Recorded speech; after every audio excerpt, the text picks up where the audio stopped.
ang tama na may guidance kay God, ito ay nagpapalakas po sa atin. It build us up. Diba? Dati pag dumating ang problema, lagi mong sinusunod yung sarili mo, diskarte.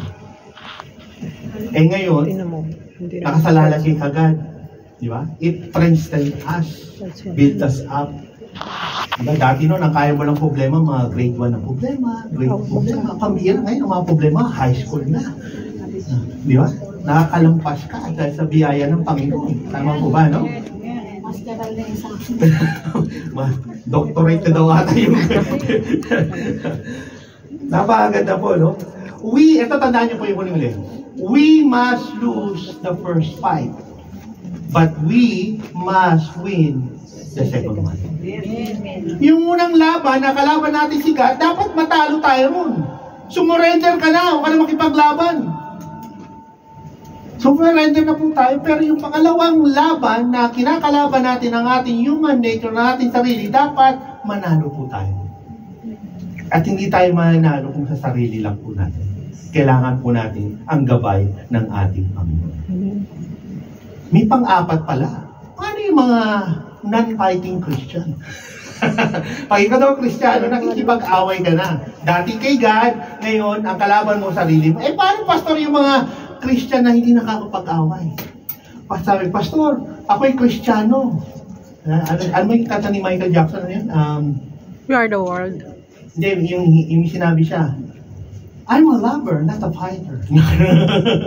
Tama na, naalala yun? Mukha ko lang nakaalala.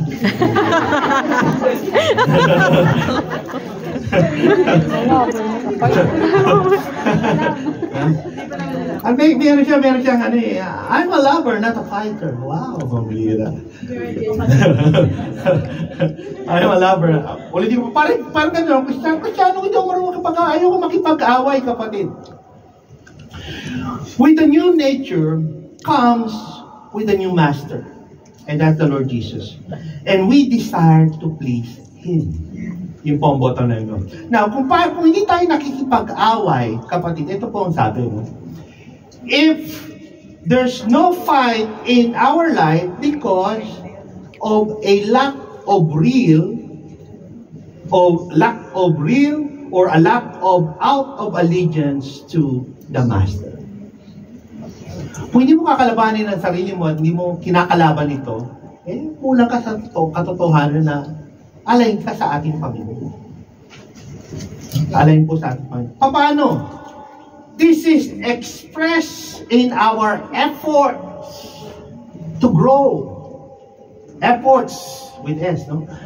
To grow, to pray, to use the means of grace, to begin to minister, to speak the people about Jesus. To grow, ang hirap kayo lumago sa Panginoon. Kailangan mong kalabanin ang sarili mo, di ba? Ayaw ko na mag-church. Tama na yung isang buwan, isang church. Pala na pag yung kakasahod lang. Di ba? Pag sumahod, pasalamat tayo kay God. Pag walang sahod, church. Yun. You have to fight. Tama ba? You have to fight. Kasi ang design sa atin is manampalataya sa Kanya. We are designed for worship. Tama ba? Pray! Kanina, hindi masabi sa inyo, hindi tayo nagpe-pray para kumain. Pag upo, wow! Di ba? Ngayon nung natuto ka lang manalangin, pag hindi masarap ang ulam, mahaba ang panalangin. Sobra naman ang application. Di ba? Pag hindi masarap ang pagkain, buksan po natin ang ating Biblia. Pag masarap ang ulam, matindi. Yung amen, matulin. If I'm just creating some scenario. Pero, to grow, to pray, is napakahirap. Kailangan kalabanin ang ating sarili.